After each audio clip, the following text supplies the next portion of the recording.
There's a difference between collision repair and auto body. And people think, well, it's a car is a car, and it's, you know, the auto body guys must know mechanical, and mechanical guys must know auto body.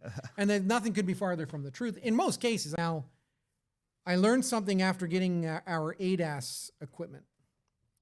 There's a difference between collision repair and auto body. Mm-hmm.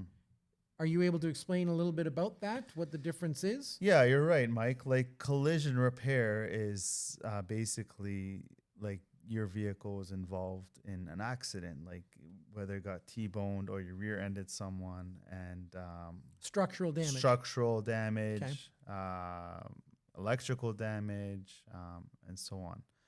Auto body repair would be more like dents, scratches, and so on. But we got all the tools in place to get the car back to the OEM standards. Talk us through what the process is for something like that so that people understand, because why the hell is it so expensive to get cars fixed these days?